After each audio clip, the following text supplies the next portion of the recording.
বাড়ি কোথায় তোমার? ওই দরকানটা ওই স্কুল ঘরের এইবারে এই উত্তর নাই। ওই প্রাইমারি স্কুল দরকানদা? হ্যাঁ দরকানটা ওই একটাই স্কুল। তোমার নাম কি? আমার নাম পাসুরন বিবি। পাসুরন বিবি। হ্যাঁ। বাচ্চা কাচ্চা কেউ নেই? ওই একটা বাচ্চা এই একটাও নেই। ওই ঘর জামাইকে রেখে গিয়ে আমার মা। ও তা সে মেয়ে তোমার দেখাশোনা করে না? দেখলে আমাকে কিছু করে খাই। তো জমি জায়গা সম্পত্তি কিছু? না কিছু নেই, আমি একদম গুলিয়ে করে ভাবি।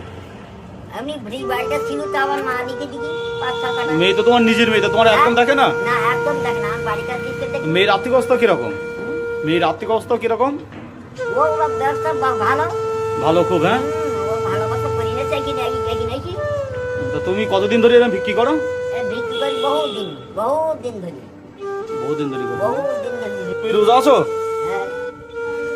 আপনারা বুঝতে পারছেন তাহলে একটা রোজাদার মানুষ, অসহায় মানুষ, যে সন্তান থাকা সত্ত্বেও দুটো ভাত দেয় না। না এই বুড়ি মানুষ সারাদিন এই রোজাদার অবস্থায় রাস্তাঘাটে ঘুরে ঘুরে লোকের দরবারে দুটো খাওয়ার জন্য হাত পাতে।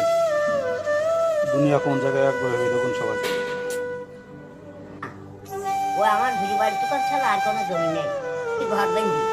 তোমার বেরিয়েছে ঘর বেরিয়েছে, হ্যাঁ, হ্যাঁ। তোমার নিজের সন্তান? হ্যাঁ নিজের সন্তান। আর তোমার দুটো ভাতও দেয় না? না ভাতও দেয় না। তুমি বুড়ি মানুষ সারাদিন এই রোদে ঘাপাই এইভাবে বিক্রি করি লোকের হ্যাঁ, হ্যাঁ। দরবারে দুটো খাওয়ার জন্য হ্যাঁ হাত পাতা, হ্যাঁ। হ্যাঁ হ্যাঁ বুঝতে আমার পারছেন কোনো আপনারা? অবস্থা কারণ নেই। আমার চলি খাওয়ার ক্ষমতা নেই, হাড়ি খাওয়ার ক্ষমতা নেই।